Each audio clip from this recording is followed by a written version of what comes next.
Alright, let's get into reviewing Last of Us Season 2, Episode 2. So, I did a little review of this at the beginning of last week's pre-stream for God of War, the epilogue. And I thought, why not do this for all of them, since I'm making my way through them anyway. I've done anime talk in the past. I thought I'd also do that for other TV shows that I'm watching. And since this is coming out weekly right now, I thought, what the hell? Let's get this done, shall we? So, Last of Us Season 2, Episode 2, I think a lot of fans were going along the track anyway, of thinking that the event that we all think about, the event, will either occur in this episode or the next one. And this is of course referring to in the game where Joel is killed by Abby. And my initial response to that in the game was, I already knew, because it's kind of hard to avoid. So going into this was a very interesting perspective, because I've already seen him die, so the emotional gut punch in this episode was not going to be as high as it would have otherwise been, I think, which is why I'm glad they had some additional stuff in this episode. We had a bunch of references to Last of Us Part 2, we had the fence scene, we had Joel being rescued, we had Abby being rescued by Joel, we had the weed house, even though it wasn't Dina and Ellie together. I wonder if we'll get an alternative to that scene later, but I have no idea. But the new thing to this episode is probably my favourite part. Outside of the death scene, which we'll talk about in a minute, I really liked the Jackson attack. I'm not a Game of Thrones person. I haven't seen Game of Thrones. I haven't seen Lord of the Rings. I've seen large-scale battles before. This is the first one in a while where you could just feel how desperate it was, and how Jackson's side was very smart, and getting to see the smart zombies, or at least the communicating zombies, break into the town. Like, they had oil cans, they had dogs ready to go, they had like plans for people to evacuate into basements.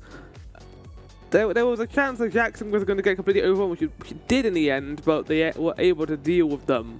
And then, like, the one thing I've been seeing online is the bloater fight with Tommy, and how it felt like an actual video game boss, because he just got him to a sliver of HP of that flamethrower, which is great.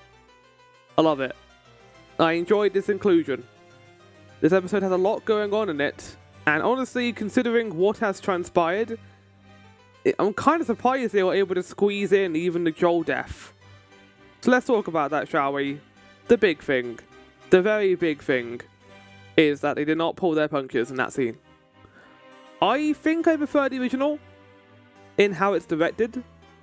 I think the new one is good for a TV show audience in making you understand more of Abby's side before she kills Joel. In the game, we don't know anything about her.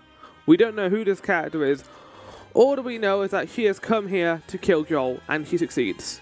In the TV show, however, we know that her father is a doctor at this point. We know what she's been through, and we can kind of understand her point of view, at least why she's killing Joel. It's all about perspective. So having that added on for TV show experience, I think is a good idea, considering I don't think we're going to be getting a lot of Abby's perspective in this game. I think we're going to get a lot more of it in season 2. But that was fun. It was fun. That's probably not a good way of wording that. I really liked how the scene was directed. Like, sitting back and looking at it from a different angle, it's a very different take on Joel's death. In the original, it was a shock. While this one, there was a slow sense of dread building up, as people who had already played the games knew he was going to die.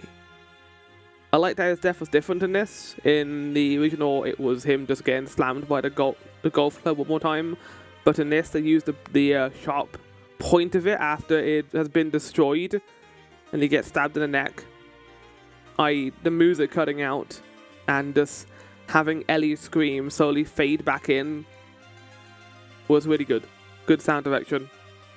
And then the ending, where we heard Ashley Johnson singing Through the Valley, which I don't know anything about that before watching the episode, but apparently it was used for promotional material for Last of Us Part 2. It's a song about vengeance, and seeking it, apparently. So we're going to see more of that, I assume, in the rest of the season. There's a lot of people who think the season's going to end with Nora being killed. I don't think that's the case. I think we're going to end in the theatre, and then season 3 is going to be a lot more Abby focused, where we're going to get to see Lev, more of the scars, that kind of thing. I don't think we're going to be seeing a lot of the scars in the season. Maybe a smidge. Maybe Ellie will get shot by an arrow at one point. You could see that happening. But it's impressive to me how good this episode is. This might be the best episode of the show, at least in my personal opinion. I think there's better story-driven episodes in the show. I think episode 3 from last season was better in that regard, and episode 7 was also really good. But in terms of just action and balance with the raw emotion in certain scenes, exceptional. Good job, HBO. Good job, the writers, on maintaining that scene and not pulling their punches. People are, understandably sad over losing Pedro. Pedro's great in that character.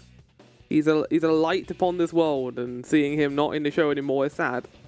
But I think it's going to serve for an even better story as we go into the rest of the season. But that's it. That's my review.